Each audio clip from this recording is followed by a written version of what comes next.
Uma explosão estrondosa ecoou, rompendo o silêncio. Uma luz ofuscante engoliu tudo e o chão tremeu violentamente sobre os pés. Fumaça e destroços voaram por toda parte. Enquanto a aura luminosa se dissipava, Jin, ainda em choque, permanecia protegendo seus irmãos gêmeos. Daytona e Raitona atrás arregalaram os olhos de horror. O que acabou de acontecer? Jin murmurou, tentando se recompor após o susto. Uma voz profunda e autoritária ecoou por entre a névoa de poeira. Oh, o caçula tem bons instintos, não é? Zed Runcandel emergiu lentamente, seu único olho penetrante fixo nos três irmãos. O robusto chão de mármore agora tinha uma cratera com rachaduras irradiando como teias de aranha.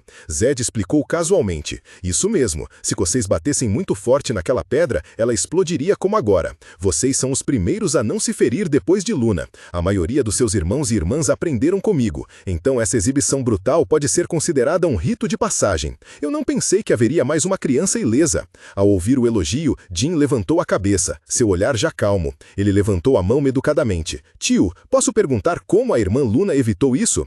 Zed parou um pouco, cruzou os braços sobre o peito e ponderou baixinho.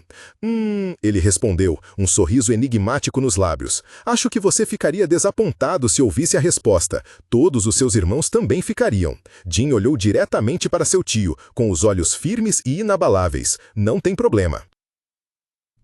A voz de Zed Runcandel ecoou, trazendo uma memória distante. Luna, bem, para ser exato, ao contrário de você, ela não se esquivou. Uma cena do passado irrompeu vividamente. Em meio ao brilho ofuscante de uma explosão, Luna permaneceu lá, enfrentando-a de frente. Como seus irmãos, ela suportou todo o impacto. Com um rugido que ecoou no céu, as chamas engoliram sua pequena figura. Mas, Zed continuou, a voz cheia de admiração. Ela é muito resistente, não sofreu nenhum arranhão. Quando a fumaça se dissipou, Luna emergiu, seu corpo intacto sem um único arranhão. Ela olhou para si mesma com surpresa, como se não pudesse acreditar em sua própria resistência. A memória desapareceu, retornando o espaço ao ar do campo de treinamento. Jin, Daytora e Raitona ficaram em silêncio, seus rostos mostrando um leve espanto com a história sobre a irmã mais velha. Zed declarou severamente. Muito bem, de agora em diante, os três terão que bater nesta pedra transparente até que consigam produzir um som claro a qualquer momento e em qualquer situação. Entenderam? Sim, Jin respondeu com firmeza. Ao lado dele, os gêmeos murmuraram timidamente em resposta. Sim! A cena mudou para um quarto luxuoso, onde a luz do sol dourada e quente entrava pela janela.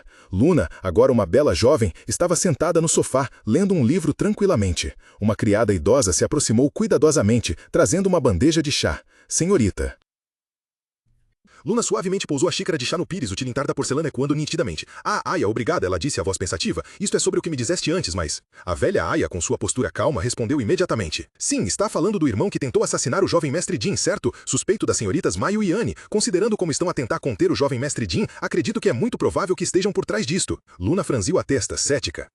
Elas podem agir impulsivamente, mas realmente ousariam? Seriam loucas o suficiente para assassinar alguém no Castelo da Tempestade? Eliminar um rival na sucessão aqui é tabu. Além disso, se o pai souber de tal plano, a família seria abalada e as suas próprias vidas estariam em perigo, certo? A Aya calmamente olhou para sua jovem senhora. E se o jovem mestre Jin estiver a mentir ou a ter um mal-entendido? A memória de um menino de 10 anos com olhos vigilantes passou pela mente de Luna. Naquela época, ele tinha apenas 10 anos, então acredito que ambos os cenários são possíveis. Honestamente, temos investigado por 5 anos desde então, e ainda não há resultados. Não acho que Jin mentiria. Outra imagem mais distante veio à tona. O irmãozinho, encolhido, a olhava com uma desconfiança não disfarçada. Por alguma razão, sinto-me um pouco inquieta. Naquela época, ele ainda era muito cauteloso comigo. Aquilo não era apenas um sentimento de timidez, mas porque ele sentia a sua vida ameaçada. A silhueta do pequeno irmão, vigilante, emergiu borrada na superfície ondulante do chá na xícara de Luna. Essa era a atmosfera que os envolvia naquela época.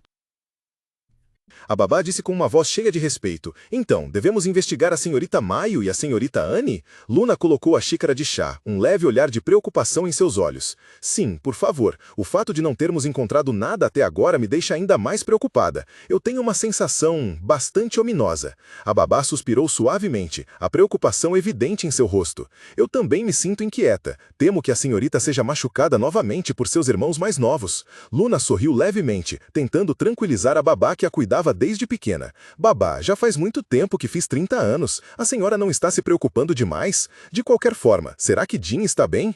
Ah, a senhorita está se referindo ao treinamento do Jed? Perguntou a babá. Luna assentiu, uma suave ternura nos olhos. Sim, a essa hora ele já deve estar sentindo os efeitos do meu exercício de olho da mente. Ser atingido por pedras transparentes deve doer muito. Tenho certeza de que ele se saiu bem. Ela apoiou o queixo, fechou os olhos, um sorriso satisfeito nos lábios, pensando, é ótimo ver alguém crescer.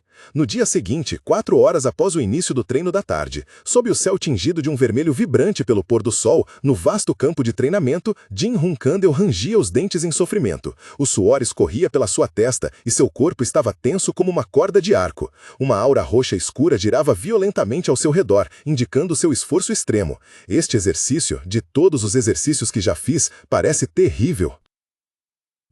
Sob o brilho do pôr do sol alaranjado, Zed Hunkandel declarou friamente, 5 minutos de descanso. Ao ouvir isso, Jin e seus 2 irmãos relaxaram os corpos, o suor escorrendo por seus rostos exaustos. No entanto, este não era um descanso comum. Jin sentou-se de pernas cruzadas, com a espada na vertical à sua frente, as mãos firmemente cerradas no punho. Ele ponderou, os olhos fixos. Pensei que este era um exercício para controlar o poder, mas estava errado. Em primeiro lugar, preciso aumentar o poder destrutivo da minha própria aura. O tio Zed consegue quebrar pedras de Tan Itaque sem usar aura, mas meu corpo carece de força física básica. Portanto, preciso compensar essa fraqueza afiando minha aura. Tenho que afiá-la até poder ouvir aquele som claro. Só então conseguirei quebrar a pedra. Jin respirou fundo, tentando regular o fluxo de energia que jorrava em seu corpo. Não tenha pressa, apenas devagar, ele disse a si mesmo, sua mente altamente focada. Um pensamento surgiu, adicionando-lhe determinação. Até meus irmãos idiotas de minha vida anterior conseguiram fazer isso. Isso significa que não há razão para eu não conseguir. De longe, Zed observava os 3 com olhos penetrantes. Ele curvou levemente os lábios e murmurou, todos estão aguentando bem, mas... Enquanto isso, os gêmeos estavam quase no limite. Raitona rangeu os dentes, rosnando de angústia. Que tipo de descanso é esse? Ele disse que era para descansar. O olhar de Zed ignorou completamente a luta dos gêmeos, e em vez disso, fixou-se em Jin. Uma aura tênue, mas incrivelmente nítida e estável, estava se acumulando ao redor do corpo do jovem. A satisfação era evidente no olhar de Zed. Aquele garoto é realmente especial. Zed Hunkandel refletiu profundamente, um sorriso discreto surgindo em seu rosto severo. Quem sabe, o garoto pode até quebrar o recorde de Luna. A noite caiu, cobrindo os vastos terrenos da família. O ar estava frio e silencioso, apenas o leve sussurro do vento passando pelas paredes de pedra. No campo de treinamento, 2 figuras exaustas jaziam estendidas no chão frio, respirando pesadamente. Zed estava ali, sua figura alta cobrindo parte do luar. Ele olhou para o neto Jin Hunkandel, que estava de pé ao seu lado, e sua voz imponente ecoou no espaço silencioso. Diga aos seus 2 irmãos que, se eles pretendem cair novamente amanhã, é melhor não virem. Patético. Jin respondeu calmamente, eu entendi, senhor. O olhar de Zed passou pelos 2 irmãos Tona, que estavam inconscientes. Eles caíram mais tarde do que eu esperava. Parece que eles realmente são Hunkandel. Ele pensou consigo mesmo, um lampejo de reconhecimento em seus olhos. Então seu olhar voltou para Jin. O garoto ainda estava de pé, sua pequena figura exalando uma inabalável determinação. Mas este caçula, Zed não pôde deixar de ficar chocado. Por que esse garoto tinha que ser o caçula? Decepção e arrependimento explodiram dentro dele. Se ele tivesse nascido 10 anos antes, ele poderia ter toda a família Hunkandel em suas mãos. Zed cerrou os punhos, dando um soco na própria palma da mão com frustração. Oh, meu irmão amaldiçoado, que pena! Finalmente, a intensa onda de emoções passou, deixando um profundo arrependimento. Zed sentou-se pesadamente nos degraus de pedra, soltando um suspiro melancólico. É uma pena, realmente uma pena demais. Um mês depois, na instalação de treinamento de cadetes intermediários. Sobre o sol brilhante de março de 1795, uma multidão de cadetes em uniformes impecáveis estava alinhada em filas organizadas, a atmosfera extremamente solene. Em meio ao silêncio absoluto, uma voz alta ecoou por todo o campo de treinamento. Atenção! Os aprendizes em seus uniformes estavam de pé, imóveis em fila ouvindo o anúncio. A turma de treinamento intermediário recebeu sua primeira missão. Todos os aprendizes com os seguintes nomes deem um passo à frente. A primeira missão é uma escolta. Vocês protegerão os recrutas da Guilda Pública dos Ferreiros. Os designados são Houston, Vadin. Em seguida, a terceira missão é uma caça a monstros. O alvo de vocês são orques. O local serão as áreas desprotegidas do Ducado de Curano. Os participantes serão... O instrutor parou abruptamente, seus olhos varrendo a lista em sua mão com hesitação antes de franzir a testa. Mesa, Bellop, Scoot, Tymant, Kiko, Gilsen, Eddington, Sierra, Pius, David, estes 10.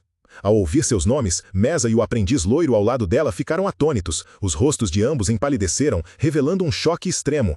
O instrutor cerrou o punho, batendo fortemente no papel para enfatizar a seriedade da missão. 25 orques devem ser eliminados. Como os orques geralmente se agrupam e se movem em bandos, vocês devem ser determinados e se dedicar totalmente à missão.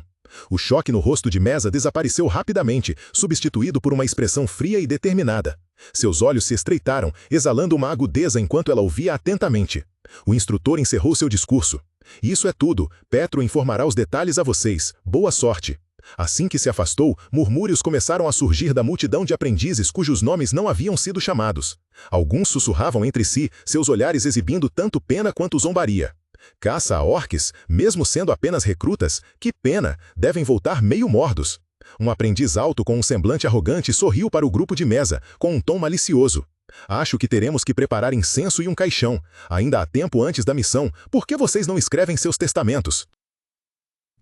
Um cavaleiro inimigo zombou com uma atitude de desprezo. Ou vocês querem implorar ao jovem mestre Jin, por favor, nos salvem? Estou tão assustado. Seu riso sarcástico ainda não havia terminado quando um cavaleiro loiro do grupo oposto rosnou com raiva. O quê? Vendo seu companheiro, Taiment, prestes a perder o controle, Mesa Milcano colocou a mão no braço dele, detendo-o. Sua voz era calma, mas cheia de peso. Controle-se, Taiment. Ainda não somos páreo para eles. Há uma missão adiante. Se machucar agora seria muito problemático. Mas Mesa, eles insultaram o jovem mestre. Taiment protestou em tom rouco, o rosto vermelho de raiva. Silêncio e fiquem parados. Mesa gritou de repente, interrompendo-o. Seus olhos azuis se estreitaram, afiados como punhais, e brilhavam com uma intensa chama de determinação. Ela encarou a equipe, sua voz ressoando severamente. Você esqueceu? Isto é Hun-Candel. Devemos cumprir a missão que nos foi dada e retornar após concluí-la com sucesso. Essa é a maneira como podemos enfrentá-los, o único método que temos. Suas palavras foram como uma ordem irrecusável, extinguindo a chama de raiva que ardia no coração da equipe. Diante do olhar firme e ardente de Mesa, todos ficaram em silêncio. O grupo virou as costas, sua sombra se misturando à escuridão da floresta densa, e começou a desafiadora jornada.